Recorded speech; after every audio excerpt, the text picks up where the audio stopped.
se define como conformidad de las cosas con el concepto que de ellas forman la mente, ¿ya? Como la conformidad de las cosas con el concepto que de ellas forman la mente. También habla de la conformidad entre lo que se dice y aquello que se siente o se piensa, ¿ya? O sea, la idea fundamentalmente de la verdad es lo que corresponde con la realidad o lo que afirmamos acerca de ella, ¿ya? Por ejemplo, si yo digo que ustedes están aquí, todos creemos que es una afirmación verdadera porque corresponde con la realidad que ustedes están aquí, ¿ya? Entonces, esa es la idea de lo que entendemos como la verdad, ¿ya? Entonces, cuando hablamos de la verdad de Dios, estamos diciendo que Dios corresponde con toda la existencia. O sea, cuando pensamos en el Señor, pensamos que no solamente Él tiene la verdad, sino que Él es la verdad en sí mismo, ¿ya? Él es la verdad en sí mismo. Entonces, tenemos que ir mucho más lejos que la definición solamente del diccionario para entender qué es la verdad, ¿ya? Y como siempre los teólogos acá tratan de ampliar la definición y ellos van a incluir que la verdad tiene que ver con el ser de Dios, ¿ya? Por tanto, esto incluye la confiabilidad de Dios, ¿ya? O sea, que Dios es confiable.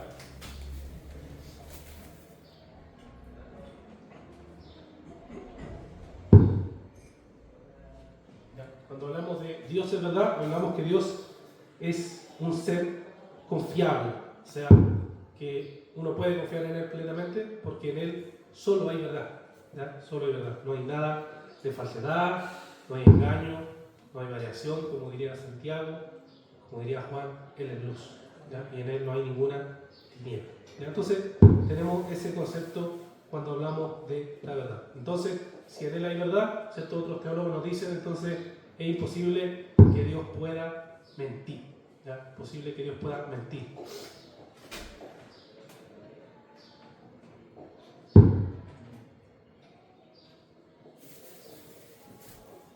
Dios no miente, ¿cierto? Nos dice Hebreos 6:18, si alguien quiere leerlo, Hebreos 6:18 nos dice, ¿cierto? Un poco de esto, que Dios es alguien que no miente. Leamos el versículo, Hebreos 6:18, si alguien lo tiene.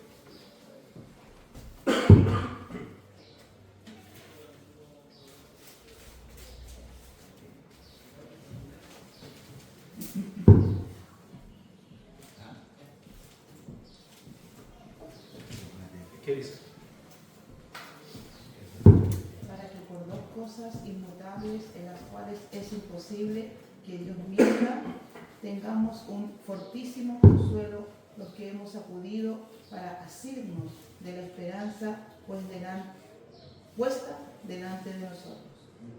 ¿Cierto? Ahí, como vemos, entonces es imposible que Dios mienta. O sea, las cosas imputables de Dios son Dios en sí mismo, en su ser, porque Dios en su ser no cambia, no miente, no engaña, es confiable, podemos descansar plenamente. ¿Ya? Entonces, cuando hablamos del atributo comunicable de la verdad de Dios, estamos hablando, ¿cierto?, de que Dios en su ser, en sus promesas, en su carácter, en todo, Él es confiable, ¿ya? Él es verdadero.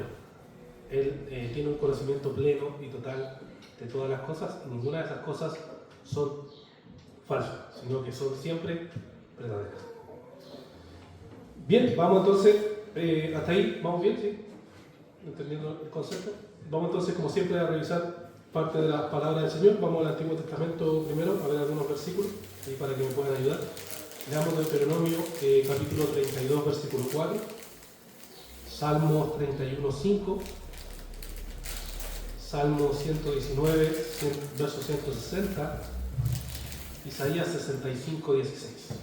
Deuteronomio 32. Ya, sí. Les repito, hermano, antes que lo lea, Deuteronomio 32, 4, Salmo 31, 5, Salmo 119, verso 160, e Isaías 65, 16. Ya, hermano, léalo. Deuteronomio 4. La roca, su obra es perfecta, porque todos sus caminos son justos. Dios es de fidelidad y sin injusticia. Justo, recto es Él. Amén. ¿Cierto? Fíjense acá, habla de la roca, ¿cierto? Que es perfecto, sus caminos son justos, y ahí dice Dios es fidelidad. Y hay otras versiones donde dice Dios es verdad. ¿Cierto? Dios de verdad. ¿Ya? Aquí está NBLA, traduce fidelidad. Que alude al mismo concepto, donde Dios no hay engaño, ¿cierto? Es verdadero, es fiel, es totalmente transparente, no hay nada en él que pudiera ir contra lo que él es en su carácter. ¿Ya? En ese sentido, Dios es verdadero. Después dijimos los salmos, capítulo 31, versículo 5 y el 119, 160. 119. ¿Ya? La suma de tu palabra es verdad y eterno es todo el juicio de tu justicia. Ya, ¿cierto? Y la suma de tu palabra es verdad. O sea, toda la palabra del Señor, todas las palabras que el Señor ha revelado en la Escritura son verdaderas. ¿Ya? Nosotros creemos que son verdaderas. ¿Por qué? ¿Por qué creemos que son verdaderas? Porque Dios en su esencia es verdadero. Entonces uno hace la conexión, si Dios es verdadero, Dios siendo verdadero no puede hacer nada falso. No puede transmitirnos ni nada falso. Entonces Él, al ser verdadero, todo lo que Él diga o nos transmita es totalmente verdadero. ¿Ya? Entonces ahí tenemos la suma de tu palabra es verdad. Salmo 31:5 y Isaías 65:16. Tengo Isaías 65:16. Ya. Dice: cualquiera que en el país invoque una bendición lo hará por el Dios de la verdad. Y cualquiera que jure en esta tierra lo hará por el Dios de la verdad. Las angustias del pasado han quedado en el olvido. Las he borrado de mi vista.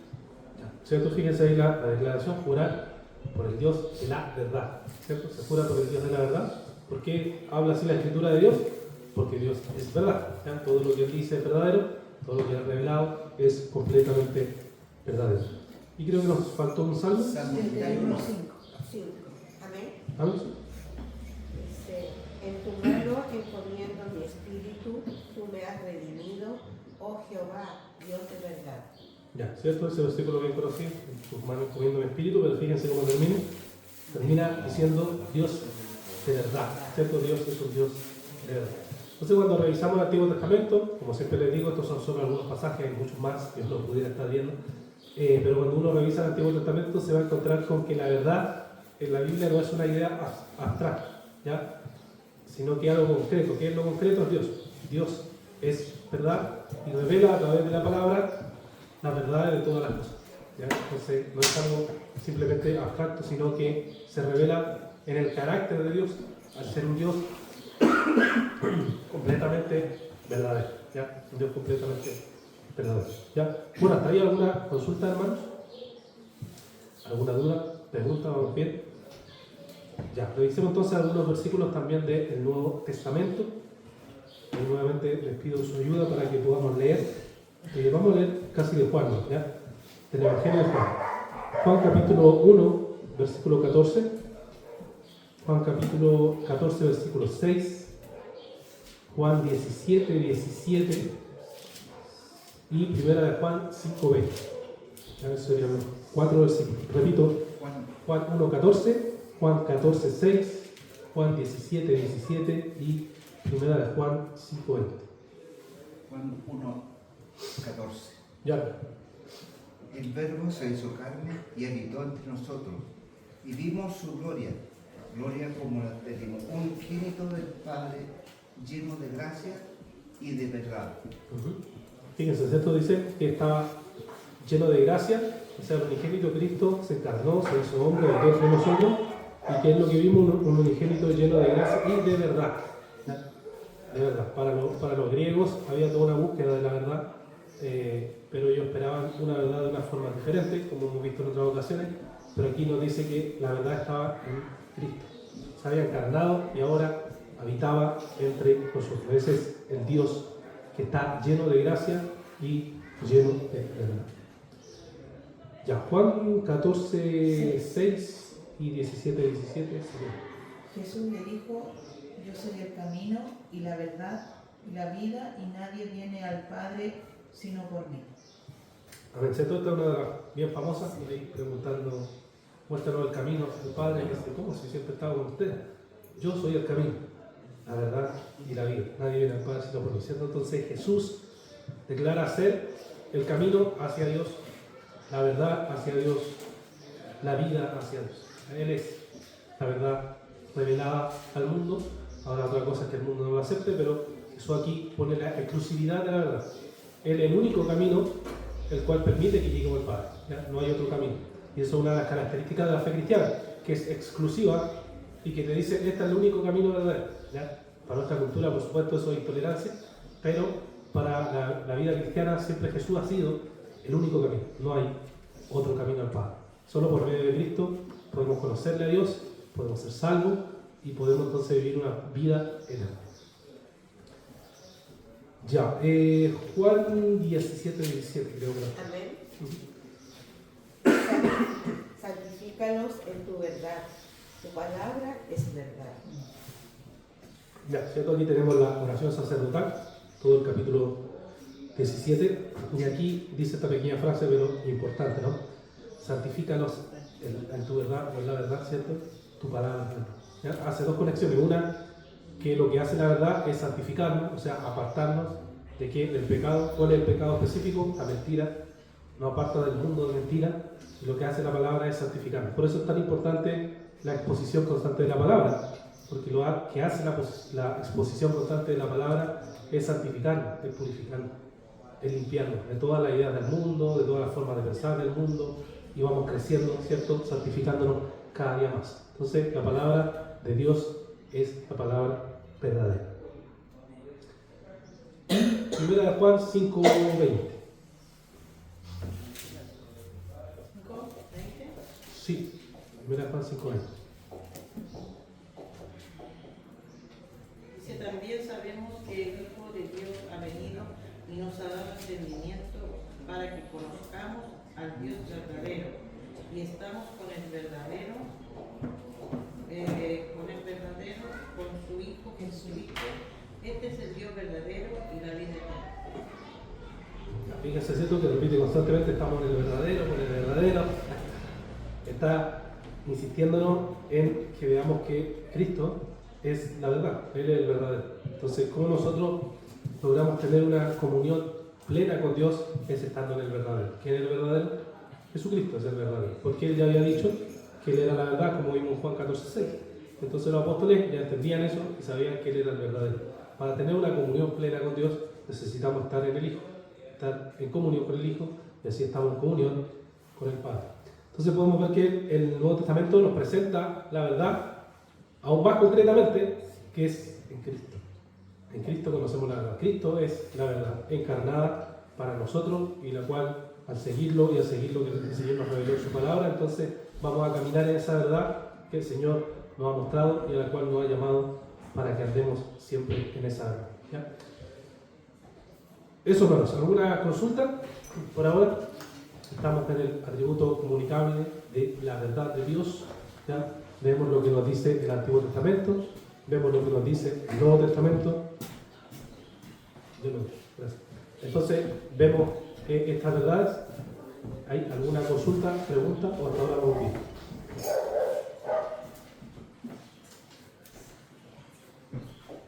Muy bien.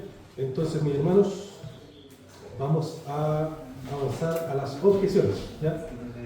La idea, mi hermano, de estas clases, como siempre le he dicho, es que ustedes usen la mente que Dios les dio para su gloria, porque en el mundo van a tener gente que se va a oponer a la verdad del Señor, va a haber gente que le va a hacer preguntas con buena intención o con mala intención, pero finalmente ustedes van a tener que saber responder con lo que han aprendido, ¿cierto? Con lo que aprenden de la palabra del Señor. ¿Ya? Entonces, siempre va a haber objeciones a cualquiera de los atributos que vimos. Vimos anteriormente atributos incomunicables, ¿cierto? Veíamos algunas objeciones para también saber cómo responder, y ahora con los atributos comunicables también es importante saber cómo responder. ¿Ya? Entonces, ¿cuál sería una objeción aquí a la verdad de Dios y de las cosas que hemos visto que la Biblia nos enseña o nos dice? ¿Ya? La primera sería, y aquí para que pensemos, ¿cierto? Eso no. Quiero estar como un camello, ¿ya? Dice, ¿por qué existen tantas religiones y tantas opiniones diferentes si existe una verdad?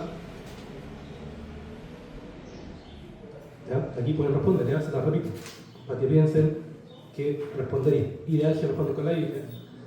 ¿Por qué existen tantas religiones y tantas opiniones diferentes si existe una verdad? Ya vimos que existe una verdad. Pero la pregunta es, ¿y por qué existen entonces tantas religiones o tantas opiniones?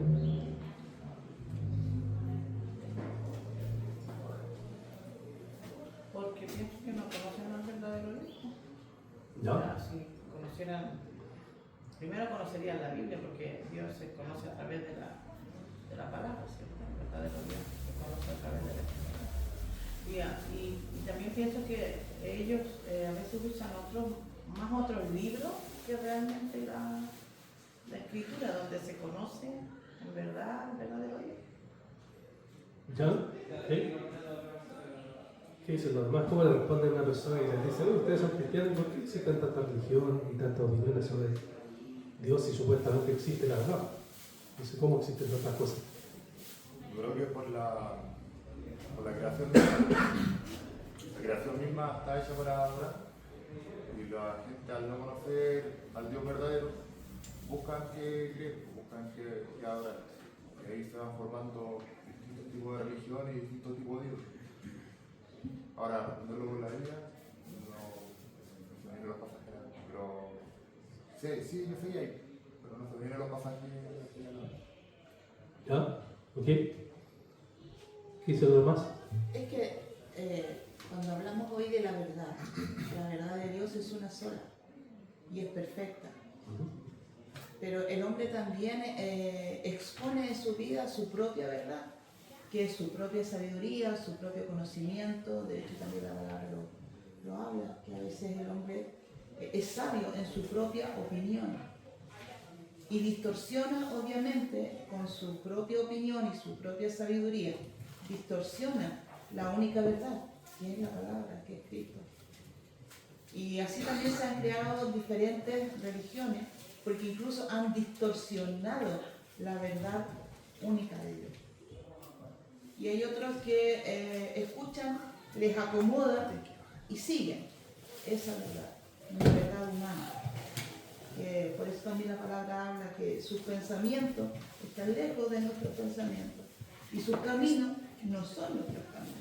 Entonces, yo creo que hay como una mezcla ahí de que como no buscan la única verdad, o otros la buscan y la distorsionan, otros incluso se pueden basar en un versículo de la Biblia y no en todo el entorno del contexto. Y así la verdad única de Dios se va distorsionando. O sea, hay una mezcla entre la verdad de Dios y lo que yo pienso, lo que yo creo. No sé, pienso que puede ser. ¿Ya? ¿Qué? ¿Alguien más? Se aventura con una respuesta. ¿Sí? Yo pienso que independientemente de las denominaciones, la palabra dice que Cristo es la verdad, Dios es la verdad y su palabra es la verdad.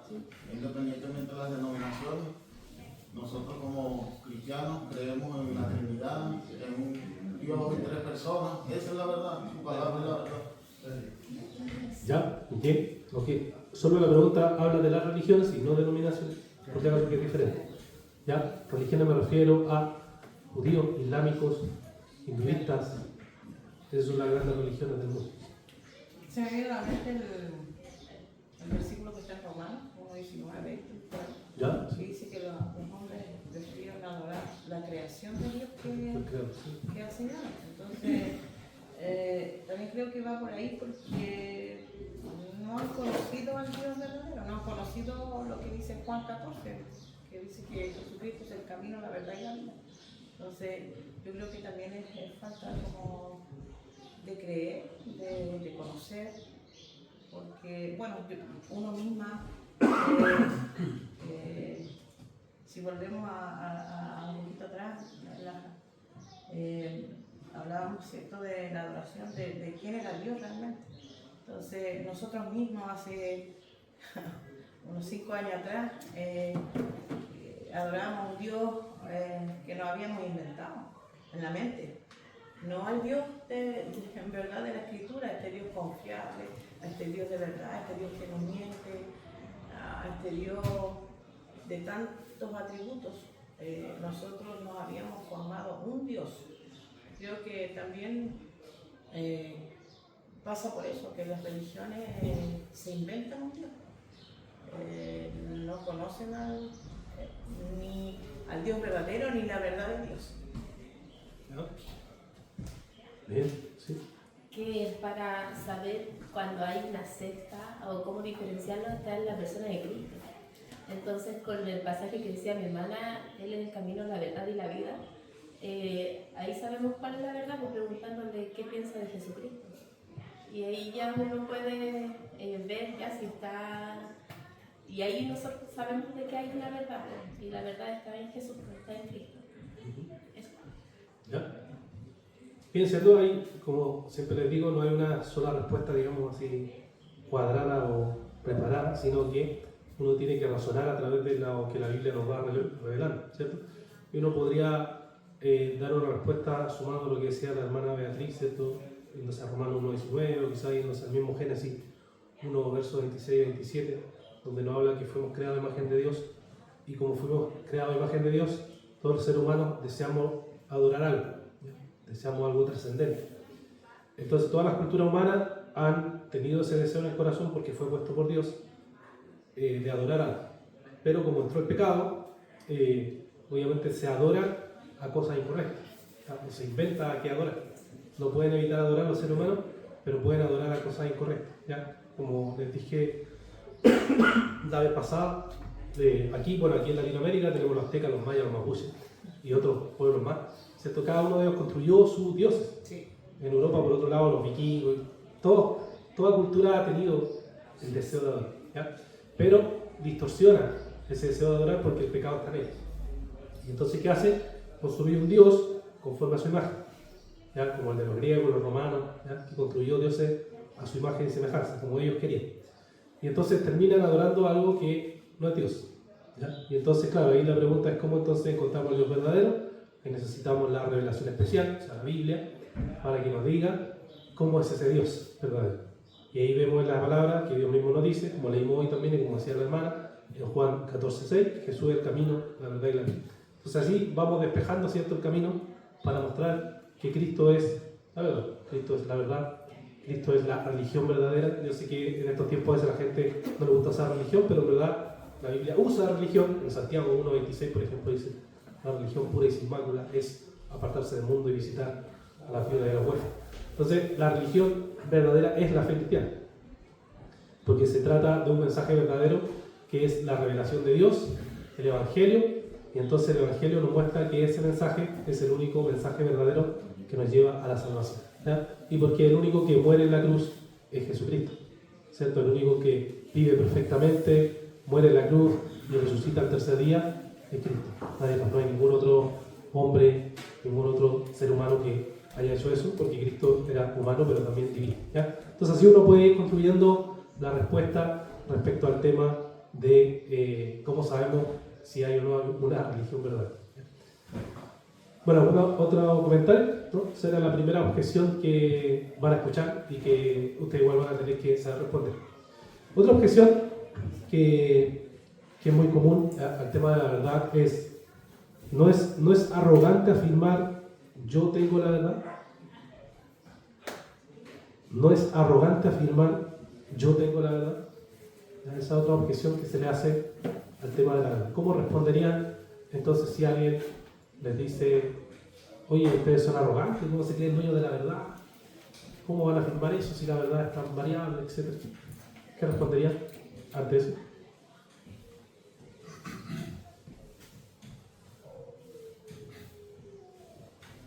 Yo sí pienso que nosotros no somos dueños de la verdad, pues nosotros como ustedes. ¿Ya? Pero la respuesta sería que Dios es el dueño de la verdad. Y volvería al capítulo 14, donde dice que Jesucristo es el camino, la verdad y la vida. O sea, nosotros no somos dueños de la verdad, pero sí creemos en el Dios que es dueño de la verdad. ¿Ya? ¿Okay? ¿Qué dicen los demás? Seguidores de la verdad. Seguidores de la verdad. ¿Ya? Yo pienso que la pregunta es ser arrogante, ¿cierto? Creerse dueño de la verdad, Sí. pero la verdad, la respuesta que podría dar es que toda la verdad está en la Biblia. ¿Ya? Por eso nos guiamos, por la verdad que está en la Biblia, que es fiel y verdadera. ¿Y si alguien le dice profesor arrogante decir eso? Bueno, lean la Biblia. Tiene que leer la Biblia, claro, porque ¿de qué otra forma podría yo rebatirles a ellos si la verdad está en la Biblia? ¿Ya? ¿Ok? ¿Alguna otra idea? ¿Cómo responden a sonantes?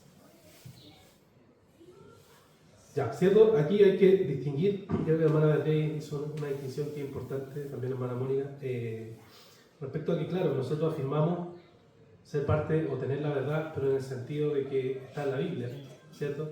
Está en la Escritura, está en Jesucristo la verdad, y por eso seguimos tras la verdad. Pero sí hay que recordar también, y esto de volviendo para atrás en clases, que nosotros vemos la verdad, pero como en un espejo, ¿ya? Tomando nuevamente las palabras de Pablo. Nosotros conocemos la verdad porque Dios nos ha revelado la verdad en la Biblia, y así nosotros sabemos acerca de esa verdad, pero no sabemos exhaustivamente toda la verdad en el sentido de conocer todas las cosas porque somos criaturas, ¿ya? Somos criaturas. Pero sí la verdad se nos ha revelado, se nos ha mostrado a través de la Biblia, se nos ha mostrado a través de Jesucristo, y Jesucristo mismo nos dijo, ¿cierto? En Juan 14:6, que habíamos leído antes, ¿cierto? También podemos recordar en Hechos cuando dice que en ningún otro hay salvación, o cuando nos dice en Timoteo que hay un solo mediador entre Dios y los hombres, 1 Timoteo 2:5. Entonces vemos que apunta siempre a que hay un solo camino. Hay un solo camino y ese camino es Jesucristo. Entonces lo que nosotros hacemos es seguir esa verdad, o unirnos a esa verdad, o participar de esa verdad, ¿ya? Como queramos decir. Pero estamos en la verdad porque estamos en Cristo. O sea, no es que nosotros dominemos cada detalle de la verdad, pero sí la vemos a través de Jesucristo, ¿ya? Entonces hacemos una distinción ahí importante para mostrar que seguimos la verdad, pero no es que nosotros seamos los poseedores absolutos de cada detalle de la verdad, sino que Cristo es, y nosotros seguimos a aquel que sí es el dueño y es la verdad encarnada, como vimos en Juan, ¿cierto? Y los versículos que leímos con anterioridad, ¿ya? Entonces, bueno, hasta ahí podríamos responder de esa manera. Como siempre le he dicho, no hay una sola forma de responder, sino que podría uno pensar otras maneras de responder. ¿Ya? ¿Está bien? ¿Algún comentario? ¿Pregunta? Ya, otra objeción, y esta sí ya es para el cristianismo en sí, ¿ya? Que los otros eran como generales, se la hacen también, o sea, a los judíos, se la hacen a los musulmanes, le hacen la misma objeción. Pero esta es específicamente al cristianismo, ¿ya?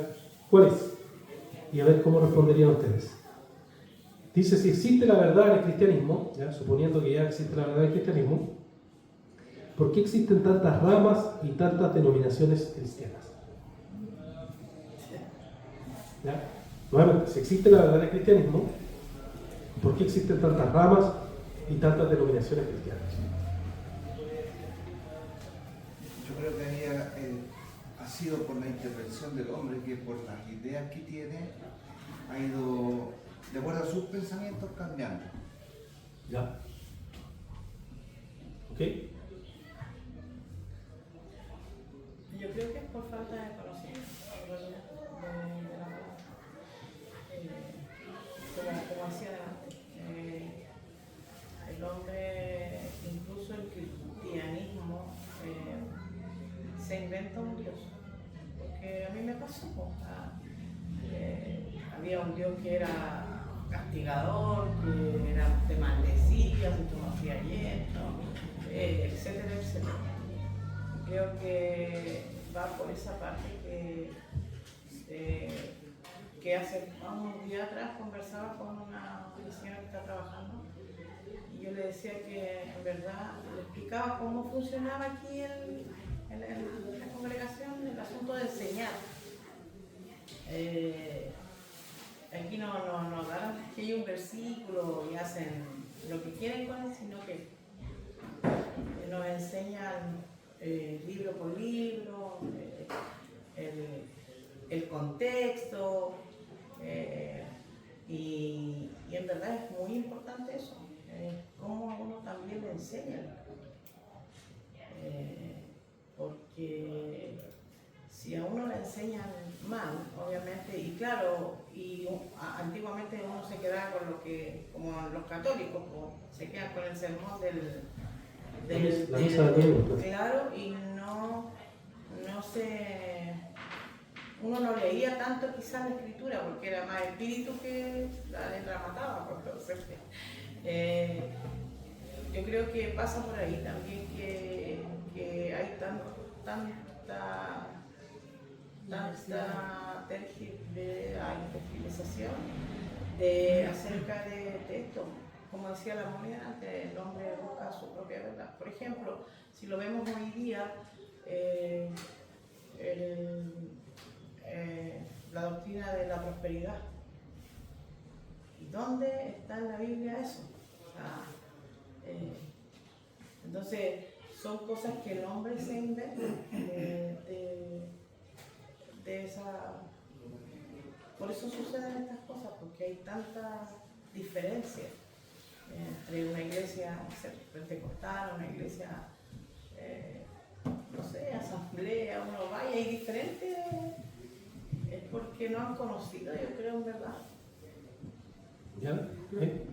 Yo encuentro que hay interpretaciones distintas en cada iglesia, ¿Ya? en las que está la verdad, porque al final, pero sí hay algo en común que son las doctrinas fundamentales.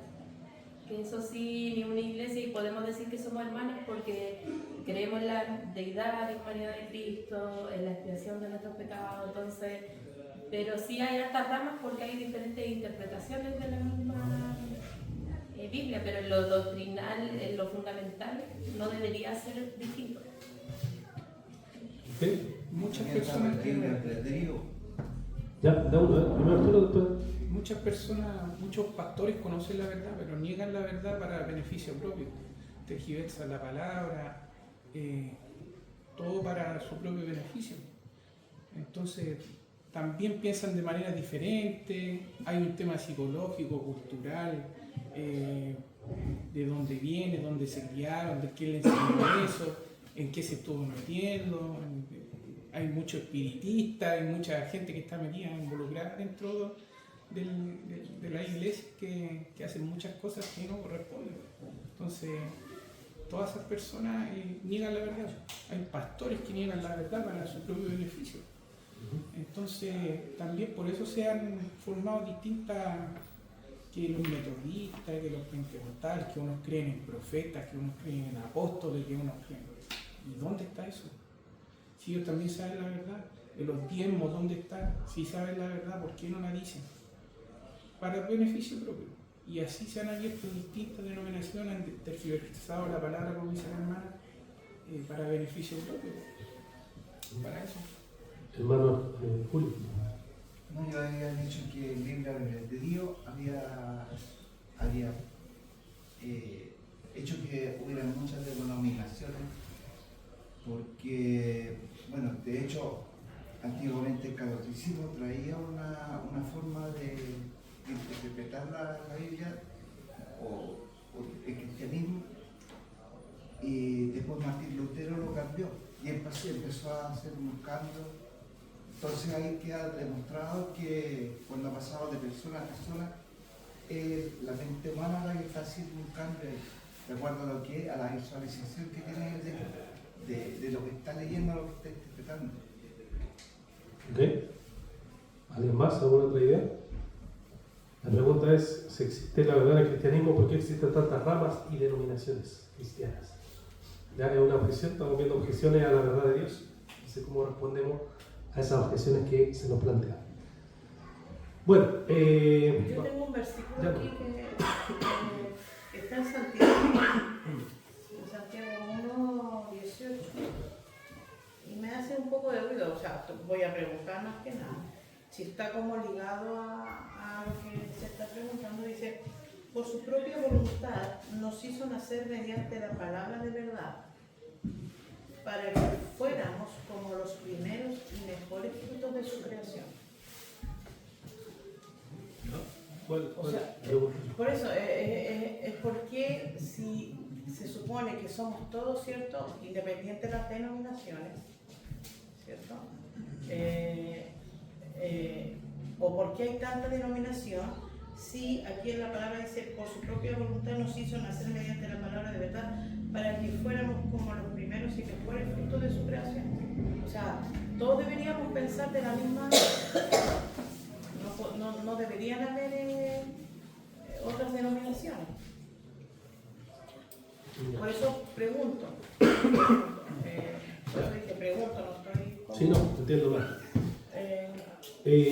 Claro, lo que habría que partir señalando es lo que dijo la hermana Vicky, que es que tenemos que primero reconocer, tenemos que reconocer que hay un tronco común, la fe cristiana, ya sea cualquier rama, y aquí esto es algo que los evangélicos a veces no saben mucho, y es que por ejemplo la Iglesia Católica tiene mucho en común también con nosotros, mucho, pero no lo sabemos porque generalmente no estudiamos mucho el catolicismo en ese sentido. El catecismo de la Iglesia Católica, por ejemplo, que es un libro bien gordito, y yo lo he leído varias veces, trae cosas muy en común. Por ejemplo, la Trinidad está muy bien enseñada ahí, la naturaleza de Cristo, humana, divina, muy bien enseñada ahí, la Iglesia, ¿cierto? Como institución creada por Dios, está ahí. Y eso tiene en común, ¿con qué tiene en común? Con la Iglesia ortodoxa y con la Iglesia protestante, que son las tres grandes ramas del cristianismo. Entonces, en ese sentido están en común, hay una visión en común sobre esas cosas. Entonces hay una rama en común que nos une a todos y que todos creemos que si alguien cree en Jesucristo, se arrepiente, es salvo. Entonces, en ese sentido, la Biblia y los versículos que hablan de salvación, de arrepentirse, de creer, todos afirman lo mismo, que están proclamando el mismo mensaje, el mensaje del Evangelio, ¿ya? Entonces, en ese sentido hay una unidad, tronco común. Pero después, claro, las discusiones surgen en cómo entender, por ejemplo, cómo uno es salvo. Claro, la persona cree, se arrepiente, pero ya es salvo, pero esa salvación, ¿cómo se da? Para algunos va a ser mediante el bautismo, ¿cierto? Para nosotros va a decir, pero ¿cómo? Mediante el bautismo, sí. Otro, ¿cierto? Va a decir que incluye a los niños también son parte del pacto. Y ahí ya empieza a ver las diferencias sobre eso, ¿ya?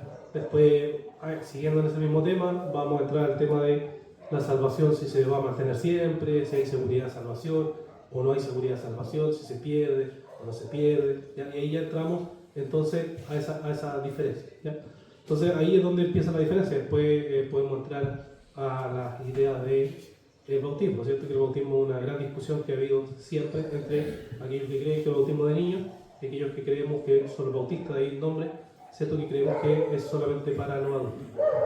Entonces ahí tenemos diferencias. Entonces, ¿cómo lo explicamos eso? Generalmente se explica señalando que los cristianos tenemos grandes cosas en común, un tronco grande en común, pero hay cosas secundarias, y algunos después le llaman terciarias, en las cuales tenemos diferencias.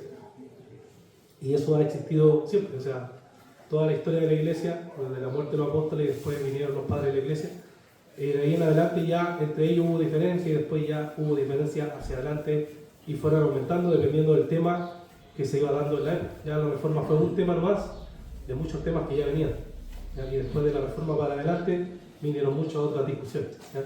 De ahí la importancia que hemos dicho otras veces acá de estudiar la historia de la Iglesia, porque nos ayuda a ver el panorama completo, no creer que nosotros somos la única Iglesia verdadera, ya que eso generalmente se transforma en unos medios sectarios, cree que todos los demás son del diablo, ¿ya? Esa visión igual es dañina porque al final no entiende que la Iglesia siempre igual ha tenido diversidad de formas, de maneras de alabar al Señor. Y de ahí han nacido distintas denominaciones. Por supuesto, va a haber debates que van a estar, yo creo, hasta que el Señor regrese, en donde no vamos a llegar a acuerdo, pero lo importante es servir al Señor con una conciencia limpia, tranquila delante de Dios, estando convencido de lo que uno cree y estando seguro de donde uno pertenece para servir a Dios. Eso, digamos, es lo importante. Pero uno puede responder así, ¿no? Mostrando que hay cosas en común, hay cosas que estamos en desacuerdo y hay otras cosas que ya no hay acuerdo. No hay acuerdo, claro. ¿Entiendes? Entonces esa es como parte de forma de responder. Es como si todos tuvieran su propia verdad, como que, claro, alguien salió a una iglesia, se constituyó pastor en otra. ¿Por qué? Porque no estaba de acuerdo con lo que decía el pastor de esa iglesia, porque según la palabra. Entonces, porque también creía que según la palabra no era así. Y así empezó todo. Así empezaron a abrirse la iglesia y distintas denominaciones, y todo interpretando de forma diferente. Sí, pero no fue tan así como no estoy de acuerdo y me voy, sino fue más que todo, por ejemplo, el metodismo, por ejemplo, pongamos el metodismo. Ya, nos partamos con el bautista. El bautista, por ejemplo, claro, eran parte del grupo de los separatistas y ellos lograron estudiar la escritura y llegaron a una convicción diferente de la época. Entonces conversaron primero, o sea, conversaron, debatieron, trataron de llegar a acuerdos y ya claro, cuando no hay acuerdo ahí surgen las denominaciones, no es que dije me enojé y me voy, sino que trataron de argumentar, razonar juntos, no llegaron a una conclusión unida, entonces se forman los bautistas y después bautista se le pone de forma despectiva, o sea, era para burlarse. Claro, Metodista es lo mismo. Lo que yo me refiero ahora culturalmente hoy en día, Algo que hoy día, contemporáneamente hablando, surgen así, no ya metodistas ni pentecostales, ahora sí que se llaman, no sé, Camino al Cielo, profetizando en santidad. Y puros nombres de iglesia así que se van inventando con el tiempo. Pero claro, lo que dice usted, claro, antiguamente era así. Pero ahora, por ejemplo, ahora si a alguien no le pareció y lo constituyeron pastor en una iglesia porque vino un profeta no sé de dónde, para constituirlo pastor, le colocan el nombre de cualquier cosa a la iglesia, ni siquiera metodista o pentecostal o bautista, nada. Entonces, eso es lo que yo me refiero. Que claro. Sí, pues el fenómeno de ahora es muy diferente al antiguo. El antiguo era como la verdad. La verdad, ¿cuál es la verdad? ¿Qué entiendo yo de la verdad? Y a partir de ahí surgían los movimientos, pero claro, ahora es más por capricho, porque no quiero que me digan nada y me voy, o esta doctrina que tú enseñas. Me lo reveló un sueño. Claro, me reveló un sueño, o yo quiero cobrar el diezmo, digamos, y armo mi cosa, o algunos que hacen sus cosas en las casas. Claro, ahí ya tenemos un problema mucho más profundo. El chamán. Claro, el chamán. Pero nada que ver con lo que pensábamos antes, o sea, cuando yo le decía el tema de la verdad, es otra cosa, el tema de estar convencido de que algo es verdadero y después de haber conversado, después de haber refutado, argumentado, no llega a acuerdo, claro, hay diferentes el movimiento. Pero claro, lo de ahora ya es como se le llama el neopentecostalismo, ya es otra cosa, cualquier cosa. ¿Ya? Bueno, eso, no sé si se entiende alguna duda o pregunta al respecto. Ya, entonces, estas son algunas de las objeciones, pueden haber más. Por ejemplo, ¿cómo podemos saber que Dios dice la verdad? ¿Ya? Son una de las objeciones, pero eso yo creo que no es tan difícil de responder. ¿Puede Dios mentir? Que ya vemos que no. ¿Ya? Vemos que Dios no puede mentir porque nos dice la palabra de Hebreos 6:18 que Dios no miente. ¿Ya? También nos dice Timoteo que Él no se puede negar a sí mismo, entonces no puede obviamente ir contra lo que Dios mismo ha revelado en la palabra. Entonces obviamente todas estas objeciones se pueden responder de alguna u otra manera. ¿Ya? Entonces lo que siempre hacemos, hermanos, es la idea de aplicar estas verdades a nuestra vida para ver por qué es un atributo comunicable, porque nos comunica algo, nos dice de nosotros fuimos creados por Dios para que nosotros también andemos en la verdad. No solo conocemos la verdad, sino que lo que tenemos que hacer es andar en la verdad. ¿Ya? Entonces, ¿qué tenemos que hacer? Someter todos nuestros pensamientos, todas nuestras opiniones a la palabra del Señor. ¿Ya? Y eso obviamente va a requerir de nuestra parte humildad, va a requerir ser capaz de revisar nuestras convicciones. Por ejemplo, cada cierto tiempo es bueno revisar por qué estoy o pertenezco a esta iglesia. Por ejemplo, estoy realmente convencido de la doctrina de lo que se enseña aquí, veo que es coherente con la Escritura, y todo eso son buenos ejercicios que uno puede hacer para analizar y reflexionar al respecto. ¿Ya? Y va a requerir, por supuesto, humildad de nosotros para seguir aprendiendo, para seguir creciendo, para seguir buscando y andando en la verdad. ¿Ya? En segundo lugar, otra cosa importante es que tenemos que hacer que nuestra vida sea coherente con la verdad que profesamos. Si nosotros profesamos la verdad de Dios, entonces no solo es importante saber esa verdad, sino que también es importante aplicar esa verdad. Ya como nos dice Santiago 1:22, que tenemos que ser hacedores de la palabra y no solamente oidores. O sea, no tiene que solamente estar en nuestra cabeza el conocimiento y aprender mucho de la Biblia, lo cual es bueno, pero es insuficiente si nosotros no aplicamos ese conocimiento a nuestras vidas, ¿ya? A nuestra vida, y la ponemos en práctica, ¿ya? Que es la idea de conocer la verdad de Dios. En tercer lugar, tenemos que saber que nos transformamos en personas que vivimos la verdad, y lo que hacemos es lo que nos dice Efesios 4:25, que tenemos que desechar la mentira hablando la verdad al prójimo. ¿Ya? Eso significa no solo evitar las mentiras evidentes que podríamos pecar, sino que también rechazar las medias verdades, las exageraciones, las manipulaciones de palabras, y buscar siempre el bien, buscar siempre la sinceridad, la transparencia el uno al otro, porque si conocemos la verdad del Señor, tenemos que entonces ser personas que vivimos en esa verdad, y vivir en esa verdad es vivir de forma transparente y sincera delante del Señor. Y por último, descansar en las promesas del Dios verdadero. Ya nos dice Hebreos 13:5, que Dios no nos va a desamparar y nos va a dejar. Romanos 8:28 nos señala que todas las cosas a los que aman a Dios le ayudan a bien. Entonces, ¿qué nos dice esta promesa? Nos dice las promesas que podemos descansar en el Señor, porque Dios es verdadero y es fiel. Podemos descansar en Él porque la gran comisión no solo terminó diciéndonos que tenemos que ir y predicar, sino que nos dijo que iba a estar con nosotros hasta el fin del mundo. Entonces, como Dios va a estar con nosotros hasta el fin del mundo, podemos descansar y confiar en las promesas de Dios.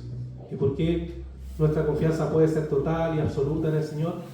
Puede ser total y absoluta en el Señor porque Dios es un Dios verdadero, confiable, que no falla, que no miente, que no engaña. Y por tanto, todas las promesas que Dios nos ha dado en su palabra son promesas verdaderas, ¿ya? Y por eso nos dice Jesús: yo soy la luz del mundo, el que anda conmigo no andará en tinieblas. Entonces, si nosotros andamos en Jesús, que como vimos es el verdadero, es la luz del mundo, entonces nosotros podemos vivir en una vida totalmente de honestidad, de transparencia y de verdad delante del Señor, ¿ya? Entonces eso es descansar en las promesas del Dios verdadero. Bien, hermanos, ¿hay alguna pregunta, alguna consulta? Lo que vimos hoy día, mi hermano, entonces, como siempre lo hemos visto, definir qué es la verdad de Dios, cómo corresponde la verdad de Dios con la realidad. Después vimos lo que algunos teólogos nos señalan sobre que Dios es confiable, que sus palabras no fallan, que Dios no miente. Y después revisamos parte de la Biblia, el Antiguo y el Nuevo Testamento, que nos dice de forma breve acerca de la verdad de Dios. Y luego pensamos en algunas objeciones para que usemos, ¿cierto?, nuestra mente que Dios nos dio para su gloria, y así podamos entonces pensar en cómo actuar frente a esta verdad y cómo aplicamos entonces después estas verdades de la palabra a nuestra propia vida, ¿ya? ¿Alguien tiene alguna pregunta, alguna consulta? Bien, entonces vamos a orar para terminar entonces, mis hermanos, esta clase. La próxima clase, Dios mediante, seguiremos entonces con los atributos comunicables, que es la serie que estamos viendo ahora, ¿ya? Oremos entonces, hermanos. Padre, te damos las gracias en esta mañana, te agradecemos por tu bondad, por tu misericordia. Gracias, Señor, porque nos permite reunirnos para poder aprender de tu palabra. Te pedimos, Señor, que podamos caminar en la verdad. Sabemos, Padre, que como pecadores, Señor, con el pecado remanente en nuestras vidas, no siempre, Señor, caminamos en la verdad, sino que como nos muestra tu palabra, hay veces, Señor, que mentimos, hay veces, Señor, que exageramos cosas, hay veces que disminuimos cosas, porque, Señor, esa es la tentación que hay en nuestro corazón. Ayúdanos a abandonar esos pecados, como dice Efesios, a desechar la mentira y a vivir cada día en verdad delante de ti, Señor. Gracias porque tú eres un Dios verdadero, un Dios fiel, un Dios en el cual podemos confiar y podemos descansar, porque no es como los hombres, no es como nosotros, sino que tú eres perfecto y verdadero siempre, Señor. Te alabamos, te agradecemos, Señor, por tu bondad, por tu misericordia, y te pedimos que tú nos guíes cada día para vivir y descansar en tu verdad. Te pedimos, Señor, todo esto, rogándolo en el nombre de Jesús. Amén. Amén. Dios te bendiga, mis hermanos.